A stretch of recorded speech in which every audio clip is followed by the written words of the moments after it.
Senhoras e senhores, eu sou o Tadeu Rodrigues e esse é o podcast literário Rabiscos. Estamos aqui mais uma vez, mais uma terça-feira para falar sobre literatura, sobre arte, sobre resistência. Hoje mais do que nunca, com um convidado ativista aí nas redes, que mostra com muita sutileza crítica, com muita acidez, um retrato triste e cruel da nossa sociedade. Leandro Assis, sou muito fã, fiquei feliz de falar com ele, fiquei feliz de trocar uma ideia, saber o que ele pensa. O Leandro, ele é um ilustrador que colocou a escravidão moderna e todos os seus conceitos disfarçados de família tradicional brasileira no colo da classe média. Ficou com ela à conta, muito bem colocado. Ele se expressa através de tirinhas em quadrinhos no Instagram, lá que ele ganhou um espaço muito grande. Ele fala sobre desigualdade social com uma precisão dolorida.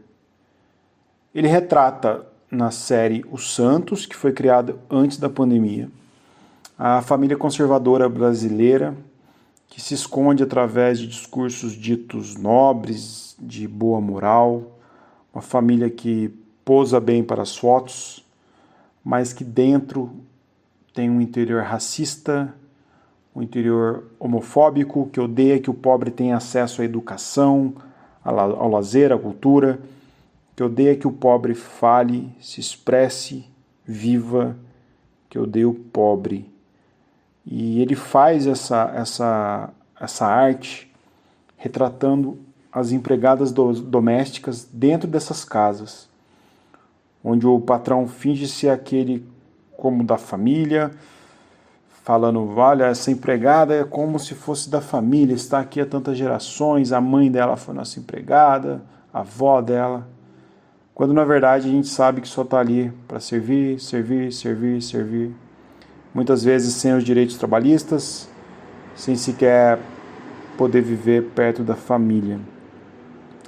O preconceito da classe média denunciado aí pelo Leandro é algo que foi materializado na vitória de um governo de direita conservador, como o genocida Bolsonaro, que todos sabem que o Rabiscos é radicalmente contra e prega sim a queda desse governo. E essa classe média, ela tem a sua vida, o seu percurso de vida sobre valores ditos cristãos de uma ordem familiar.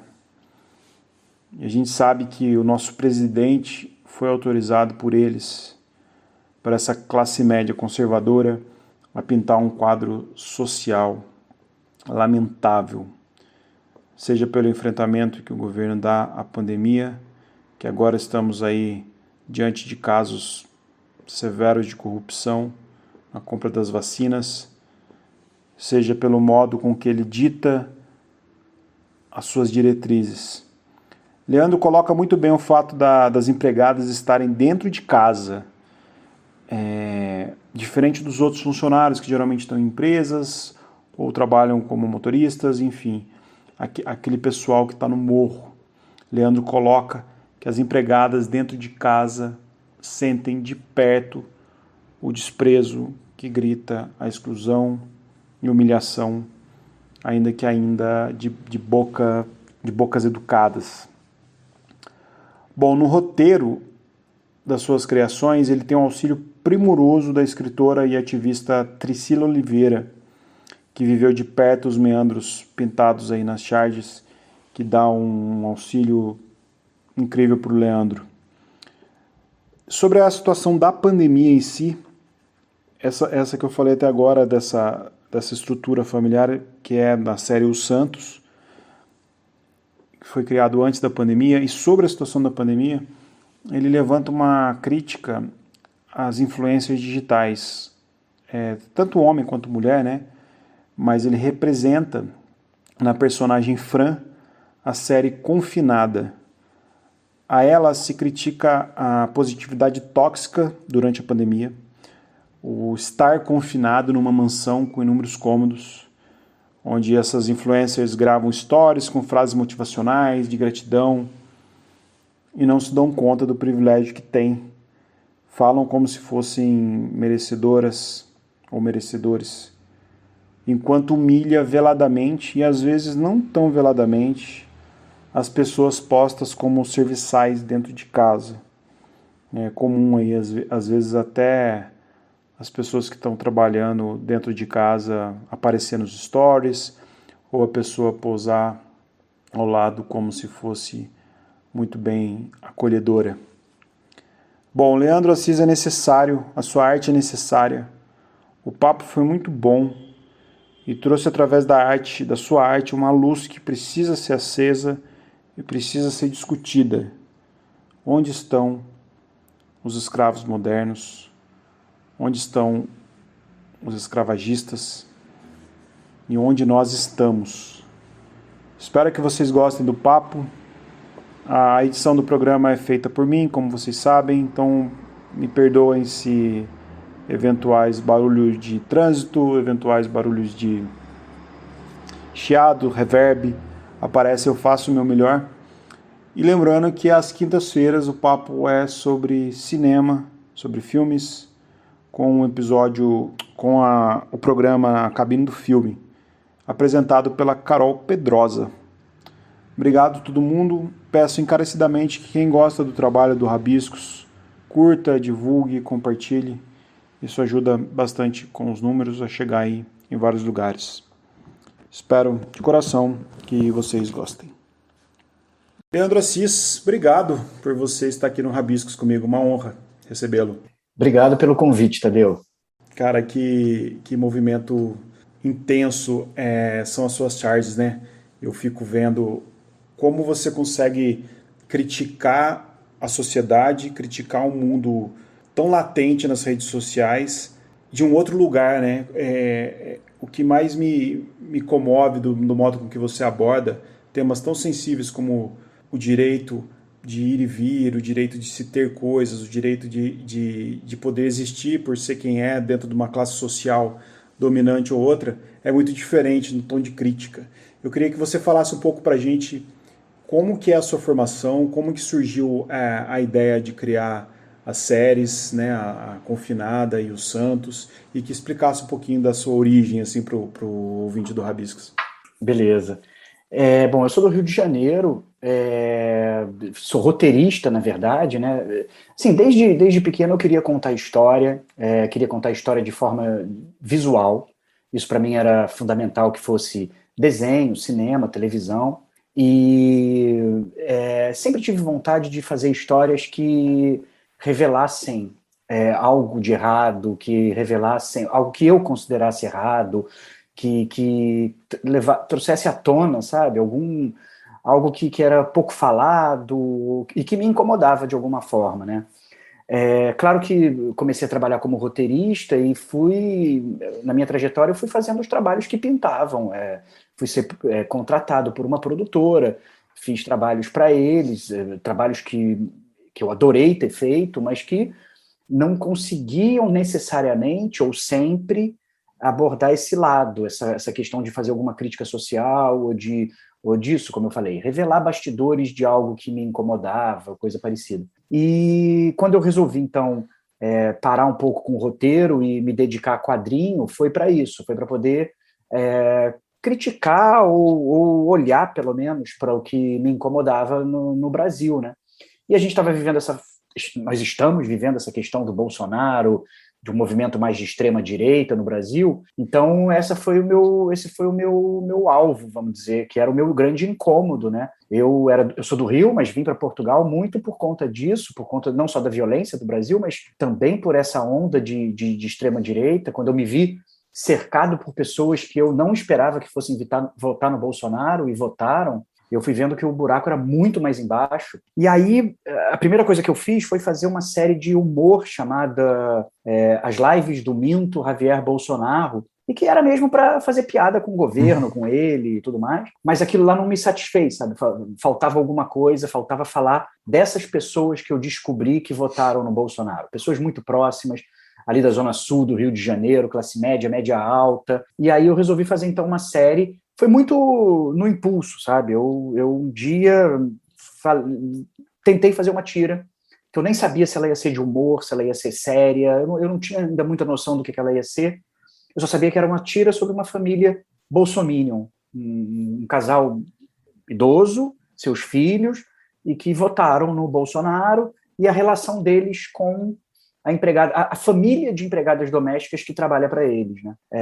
Esse foi o estopim, assim, esse foi o início, e fui descobrindo como é que ia ser a série à medida que eu fui fazendo. E eu tenho sempre a impressão de que eu estou sendo muito... Às vezes eu tenho medo de estar sendo muito direto demais, sabe? De estar sendo muito escancarado na crítica que eu estou fazendo, até muito óbvio. Para mim, são coisas que todo mundo devia pensar, sentir, perceber, se incomodar. Mas essa foi a decisão, na verdade. Foi assim, colocar em cima da mesa, às claras, o que eu via e vejo pessoas do meu entorno fazerem. As suas relações sociais vêm da classe média alta. Exatamente, ali do Rio de Janeiro, Zona Sul. Nasci em Copacabana, vivi a vida toda ali estudando no Leblon, depois Barra da Tijuca, esse típico pessoal. Eu acho isso muito legal, Leandro, porque assim, eu sou advogado e eu moro numa cidade chamada Poços de Caldas, sul de Minas Gerais, e eu tenho um convívio com pessoas classe média alta também, eventualmente alguns negócios, trabalho também com direito empresarial. E o que eu acho muito curioso, o que eu gostei quando eu comecei falando que eu sinto que a sua crítica é uma crítica diferente, porque eu me senti representado dentro de uma opinião progressista de uma classe média. Eu como branco, como hétero, como estudado, né, como tendo uma profissão. E automaticamente, nos meus encontros, às vezes que eu estou negociando alguma coisa, estou tendo alguma reunião de trabalho, as pessoas me têm muito como uma pessoa conservadora, como um eventual homem de família, um homem religioso, uma pessoa que jamais votaria num governo de esquerda, quando a minha formação ela é toda social. Eu vim de uma família muito ralada financeiramente, estudei escola pública e eu sempre cresci num ambiente de esquerda. Os meus pais são de esquerda, né? Então, e é tão engraçado que às vezes a gente não confronta por conta de trabalho, às vezes está tendo alguma relação, mas hoje não dá mais para ficar quieto. E quando eu tive acesso às suas charges, eu até mandei para os meus pais, falei, nossa, olha esse cara aqui, olha o que as nossas pessoas que às vezes a gente está junto pensa isso. Eles têm muito aquela relação do eles. Hoje não encontramos mais pessoas que querem trabalhar no sábado. Hoje nós encontramos mais... Antigamente as empregadas gostavam de dormir na casa porque a gente dava comida. Eles não entendem da escravidão moderna. O Santos, que foi quando eu te conheci, foi com o Santos, era o meu ciclo, muitas vezes, não meu ciclo artístico literário, mas era o meu ciclo de trabalho, às vezes, sabe? Não no meu escritório também, que lá somos todos progressistas, lá já tem um retrato da Simone de Beauvoir, do Mandela, do Martin Luther King, quem entra lá já sabe que lado que a gente está. Mas o mundo, ele prejulga, né? E eu queria que você falasse um pouco disso. O homem médio, né? Para trazer um pouco até da Hannah Arendt aqui. O homem médio que acha que é do bem, né? O homem gratiluz, né? E depois eu queria que você falasse do Santos um pouquinho, da criação, depois a gente fala do Confinado. Acho que a gente consegue dividir bem esses dois cenários. Apesar de eles estarem ligados, queria que você falasse do Santos, assim, como que foi a criação. É muito estranho, porque aos poucos, né? Isso não foi tão repentino assim como às vezes eu falo, mas a verdade é que com o Bolsonaro isso foi acentuado, essa descoberta que eu falei, de que eu realmente estava cercado por pessoas privilegiadas e muito elitistas e muito... não são nem necessariamente conservadoras nos costumes, até são um pouco, muitas vezes, assim, é comum ter alguma...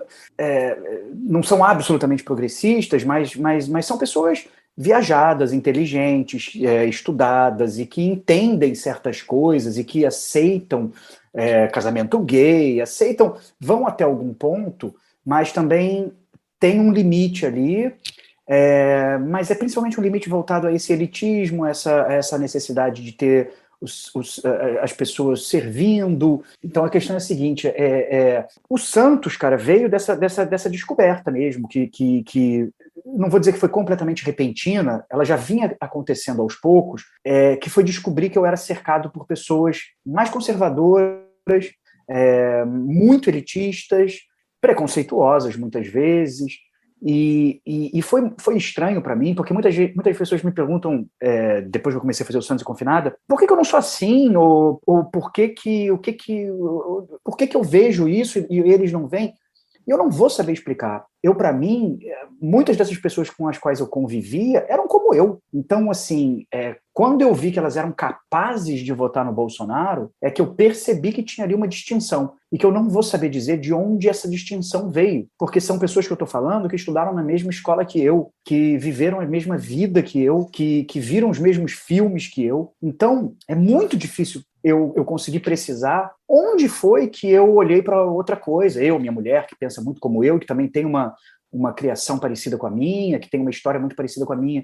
Então, é claro que eu sempre me interessei por cinema e mais por literatura e tudo mais, então cedo talvez eu tenha ido ler alguma coisa que diferenciou, convivi com algumas pessoas, mas não é uma diferença tão grande para esses amigos e parentes que eu de repente me peguei vendo que existe um abismo muito maior entre a gente. Porque a partir do momento que eu era incapaz de explicar para eles qual era o horror do Bolsonaro, eu me vi na incapacidade de explicar para esse pessoal o que havia de horrível em se votar no Bolsonaro.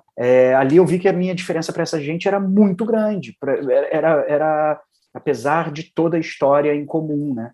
Então, é muito difícil eu dizer o que eu não consigo analisar, eu consigo descrever na hora de fazer a tira, sabe? Eu não consigo parar e elaborar o que tem de diferente, mas quando eu começo a fazer a tira, o comportamento ele vem muito claro para mim, porque é o comportamento que eu conheço desde pequeno, sabe? Desde criança, né? E como seus amigos recebem a crítica, assim, como que eles veem a tira, o Santos?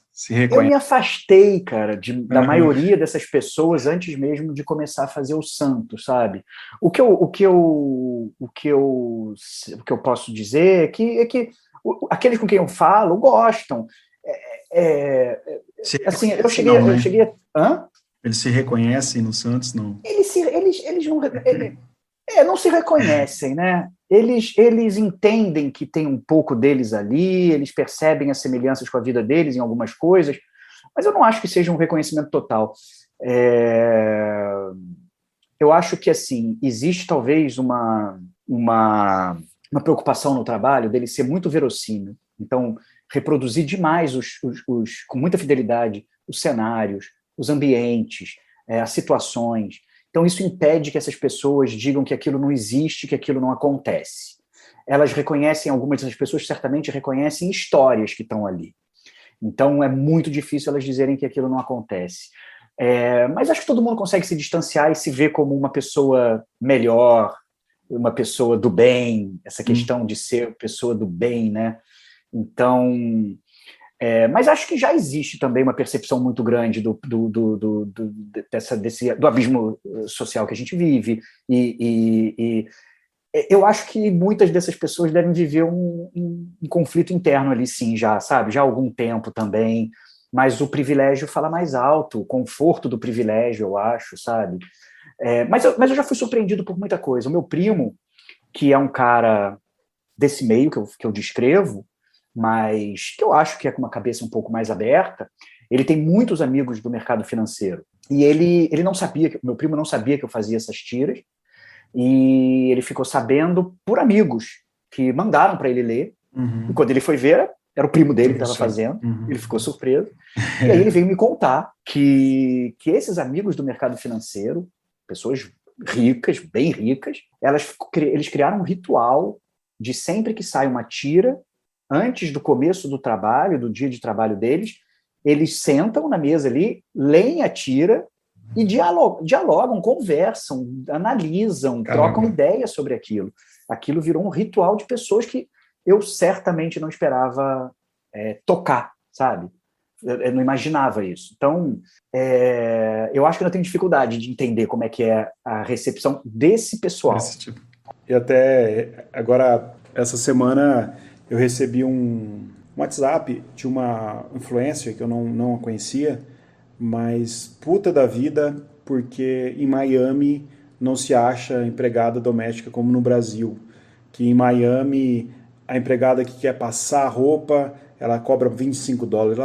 Ela fala, eu quero um anjo, você viu isso? Ela estava procurando um trabalho escravo, no fundo, e essa pessoa, depois eu fui, claro, curioso que sou, né, até pela própria natureza, de entender um pouco esses movimentos, e eu vi que ela se julga uma pessoa religiosa, uma pessoa do bem, que ela nem rebateu, nem se deu o trabalho de rebater, porque de fato ela acha que ela está certa. E a relação com as empregadas domésticas na sua tirinha é muito grande, né? E, e eu acho que eu queria que você falasse um pouco disso, das pessoas que às vezes se distanciam daquilo, se acham que estão do lado do bem e que muitas vezes tratam a empregada doméstica. É aquela coisa do dono, do escravo bonzinho, que não batia tanto no escravo. A gente teve aquele filme Que Horas Ela Volta, eu acho que a Regina Casé, que retratou muito bem isso.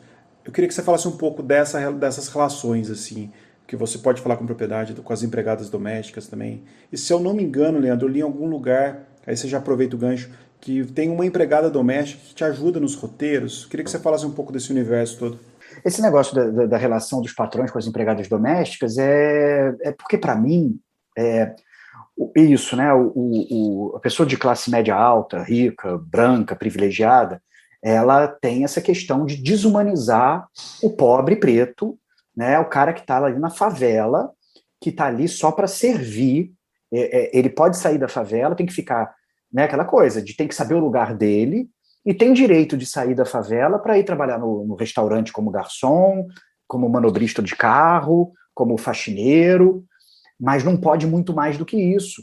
E cria-se ali claro, no Brasil, esse abismo social, financeiro, ele também ele é físico. O brasileiro da elite econômica que reclama do aeroporto que virou rodoviária, que realmente não quer o filho do pobre, do porteiro, na universidade com o filho dele. Isso é um distanciamento físico que eles também querem, né? Então, esse pessoal fica guardado na favela, com a polícia pronta para atacar e calar aquele pessoal, e eles só podem sair dali para servir. E claro que desumanizar necessita desse distanciamento físico, né? Desse distanciamento espacial. Realmente você não vai conviver com a pessoa que você quer desumanizar, que você só quer encarar como serviçal e não como uma pessoa.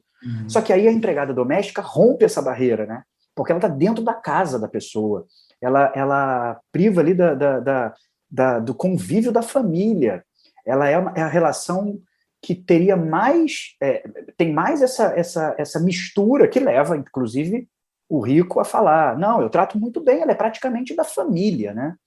Então, eu acho que a relação do rico com a sua empregada doméstica é onde essa hipocrisia fica muito mais latente, muito mais clara, e ao mesmo tempo daí, os momentos de preconceito e de intolerância, eu acho que eles ficam ainda mais cruéis, porque a pessoa está esfregando na cara daquela mulher que trabalha na casa dela todos os seus privilégios e está explorando, e não está querendo pagar os direitos, e não está querendo e está querendo tirar o máximo daquela pessoa ali como uma escrava. E aí, então, acho que é por isso que essa relação ela fica tão forte, e eu diria até assim, fácil de retratar, porque ela é muito, até dramática, vamos dizer assim, no sentido da dramaturgia, né? Ela tem muito como explorar, e claro, era uma relação que eu conheci muito, porque na minha casa sempre teve empregadas domésticas, foi comum ter, em fases da nossa vida, uma família de empregadas domésticas que trabalhavam, porque uma começava a trabalhar, indicava uma prima, indicava uma outra, e aí quando você via, tinha uma trabalhando de dia, uma trabalhando como cozinheira, outra para passar roupa, via como diarista, então, e aí tinha uma trabalhando na casa do avô, da avó, e assim ia, né? E era assim com os meus amigos também, todos. Então, é um relacionamento que eu conheço muito próximo. Mesmo assim, à medida que eu estava escrevendo o Santos, Eu comecei também a receber muitos comentários de empregadas domésticas e ex-empregadas domésticas, filhos, filhas de empregadas domésticas, elogiando, agradecendo, desabafando, contando as suas histórias. Eu tive relatos incríveis, inacreditáveis, emocionantes, todo tipo de coisa. Com algumas eu conversei muito, algumas me serviram muito de pesquisa, de fonte de pesquisa. Uma delas, inclusive, a Isaura, ela é personagem de uma tira de Confinada, porque eu usei 2 ou 3 histórias que ela me contou. Então, e tenho crédito para ela lá e tudo. E aí eu comecei a ver que eu criei a série Santos para ser uma série de branco para branco. Era uma série sobre branquitude, sobre o que nós brancos fazemos, né? Mas é claro que para poder falar disso tinha que falar do outro lado também. E à medida que eu fui vendo que também vieram essas mulheres ser leitoras da série, aquele meu dever, meu respeito a elas foi crescendo ainda mais, a necessidade de não ter... Porque um grande problema que a gente sempre teve na dramaturgia brasileira, novela e tudo, é que o lado do rico, branco, ele é muito bem retratado porque quem escreve, quem dirige, quem faz é branco, rico. Mas o lado do pobre, do preto, é sempre uma coisa idealizada, que não é real. Então eu queria que esse lado também fosse o mais realista possível. Então eu comecei a procurar entre as pessoas que estavam comentando as tiras que eu já vinha escrevendo, alguém que pudesse me ajudar também a escrever, para que eu pudesse também sair mais do apartamento dos ricos, pudesse ir mais para a realidade delas. E aí, então, eu encontrei a Tricila Oliveira, que é uma ex-empregada doméstica. Ela chegou a trabalhar no começo da vida dela como empregada doméstica. Hoje ela tem um canal de ativismo no Instagram, de ativismo, fala sobre racismo, feminismo. E então eu convidei ela para escrever. Ela começou a escrever a partir da tira 10 ou 11 do Santos. E a gente vem fazendo, então, essa parceria com o Santos e Confinado. Ela é coautora, então. Que legal, cara. Ela escreve comigo. E aí entra Confinada, que basta você dar uma navegada no Instagram, em especial, você se repara com um monte de Confinada lá. Eu acho que o material de trabalho seu é vasto, né? Porque as pessoas têm a necessidade de dar opinião sobre tudo, falta empatia, o mundo egoísta sobressai e a gente tem uma bolha onde pessoas, por serem ricas, por conseguirem estar em lugares maravilhosos, se tornam influenciadoras, ou seja, elas passam a ser um paradigma das pessoas que querem chegar lá. Confinada e o Santos conversam, né, facilmente, mas Confinada ela tem um apelo muito mais de rede social, uma coisa muito mais do jovem místico também, né? Do jovem da gratidão, do jovem de pense positivo, né? Como que foi, Leandro? Isso é reflexo total da própria pandemia, né? A gente estava fazendo o Santos quando aconteceu a pandemia e eu não conseguia escrever o Santos no contexto da pandemia porque já tinha uma história criada que eu queria terminar de contar e a pandemia ia atrapalhar. Eu não queria que as personagens do Santos ficassem à mercê da pandemia. A gente não sabia quanto tempo ia durar, a gente não sabia o que ia acontecer. Eu não queria ter que começar a matar personagem, eu não queria. Eu queria deixar aquele universo ali intacto para poder voltar para ele depois. Então foi interrompido o Santos. E aí, como os leitores estavam pedindo muito que a gente continuasse, porque também uma das pessoas, dos grupos que mais sofreu com a pandemia foram exatamente as empregadas domésticas. Então, tudo a ver continuar falando delas, né? Então, veio a ideia de fazer a Confinada, que para mim ia ser uma microsérie que ia durar o tempo da pandemia, que eu achava que ia ser um mês. Quem sabe 2. A Fran tá fazendo aniversário já. A ideia era fazer só essa microsérie, que era um spin-off do Santos. Então, a Confinada, a Fran, ela é sobrinha dos protagonistas do Santos, mas ela é uma milionária. E a ideia dela ser uma influencer veio disso, de que com o confinamento ela estaria trancada dentro de um apartamento e aí a gente podia explorar essa diferença de possibilidades da mulher milionária num apartamento de 1.000 metros quadrados, com piscina, duplex, vários quartos. Ela podia não repetir sala de ginástica, de tanta sala de ginástica que tem na casa dela. vista para o mar, de um lado, do outro a Rocinha, que é muito próxima, e tem confinada com ela a sua empregada doméstica, que, por outro lado, não pode abrir mão desse trabalho e que acaba abrindo mão de ficar com a própria família para ficar ali na casa da outra, servindo ela ali dentro. Então, assim, no Instagram, quer dizer, essa possibilidade dela continuar, a Fran, mesmo na pandemia, esfregando na cara dos outros o seu modo de viver, mesmo que dentro do apartamento dela. E, além disso, também tinha uma vontade de ser um pouco mais leve do que o Santos, porque o Santos é bem pesado, algumas tiras chegam a ser mais deprê, E a ideia com Confinada era ser um pouco mais divertido, mais colorido, o Instagram, porque estava passando por pandemia, a gente já estava aflito com aquilo, angustiado com aquilo, né? Então, essa foi a ideia. E, assim, na verdade, é uma influência, mas que é claro que podia ser qualquer mulher rica, qualquer pessoa rica, vivendo naquela situação ali de confinamento, né? Mas é claro que a influencer tem muita história na própria internet para usar de referência, né? Como que a gente chegou até aqui, Leandro? Como que você consegue, você que mora em outro país hoje, como que a gente chegou até aqui, nesses jovens conservadores, nessas pessoas que não conseguem enxergar o outro, essa falta de solidariedade?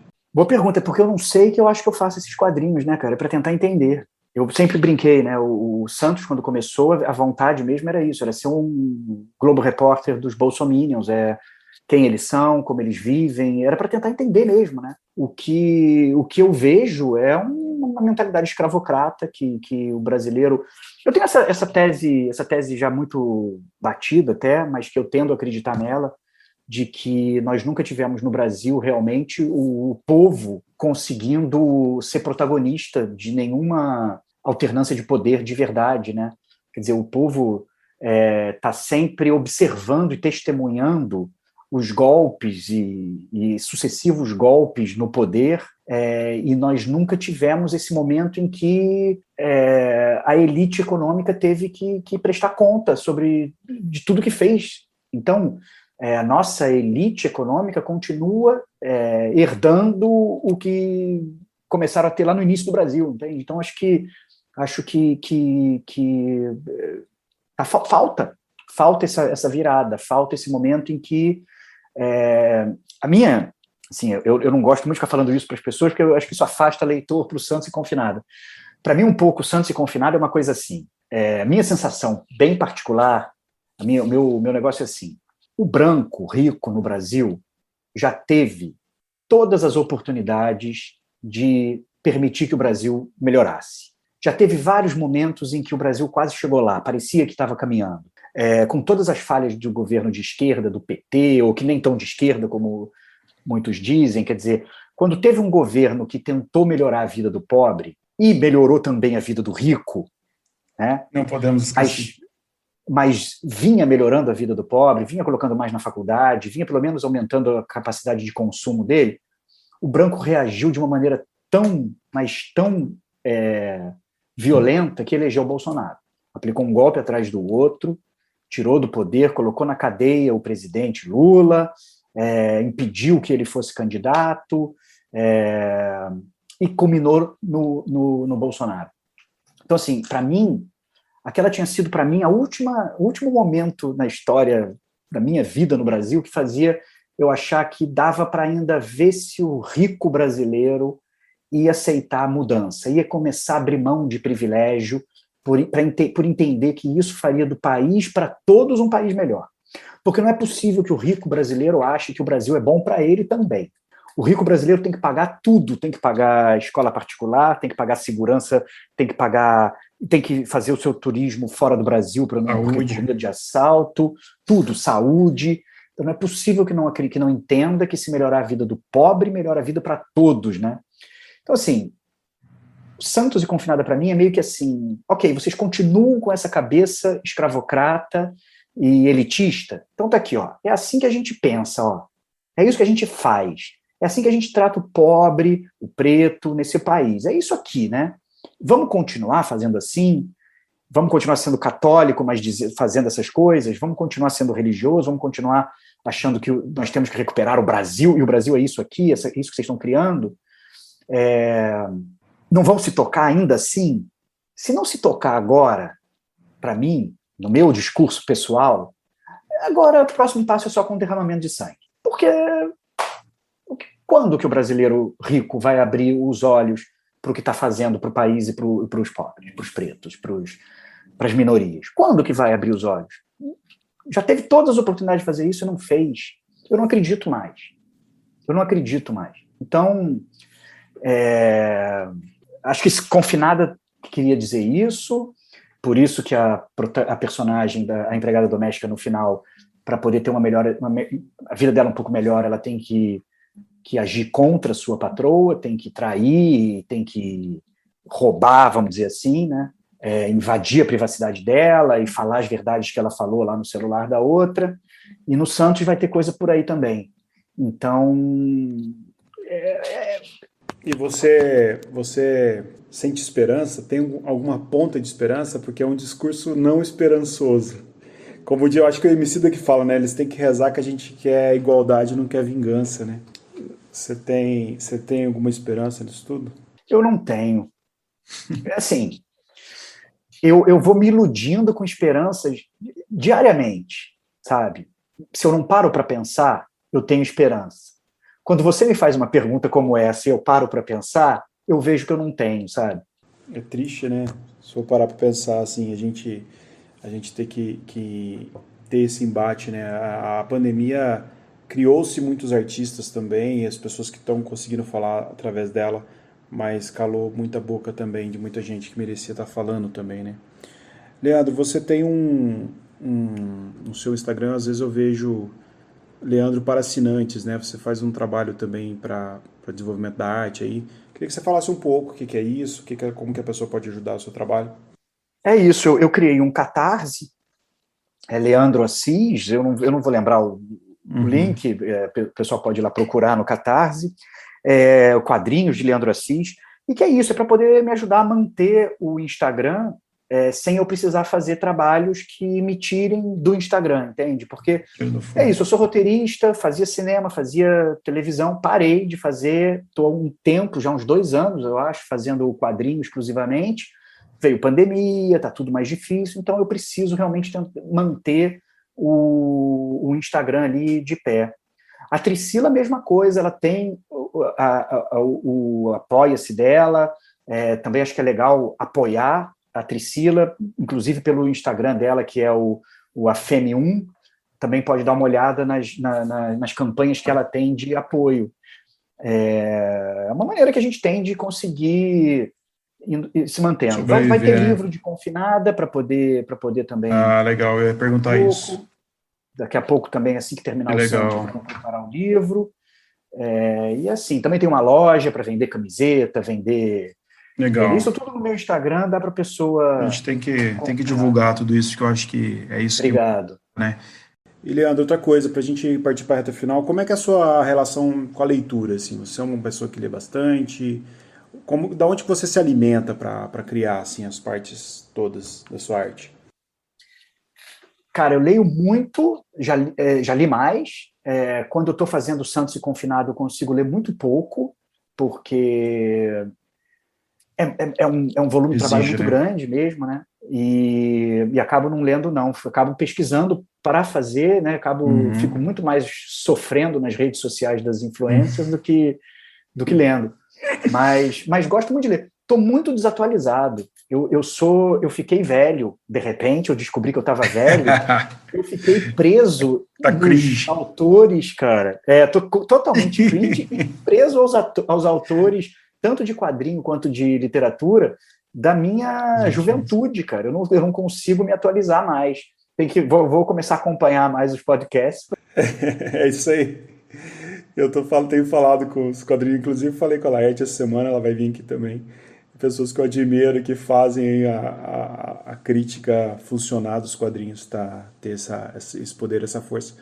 Cara, obrigado, não tem nem palavras, que papo bom, como é bom conhecer quem está por trás da criação, sou muito fã do seu trabalho mesmo, fiquei muito feliz de bater esse papo com você. Acho que você deixou o Rabiscos Maior. Obrigado mesmo, de coração. Pô, muito obrigado, Tadeu. O papo foi ótimo, adorei. Passou rápido, voou. Passou rápido, passamos dos 40 minutos já e, poxa, que legal ter esse papo contigo. Espero você mais vezes. Quando lançar o livro, a casa é sua também. Rabiscos está aí. Beleza. Valeu. Muito Obrigado, obrigado. viu? Abraço, meu amigo. Falou. Tchau, Abração. tchau.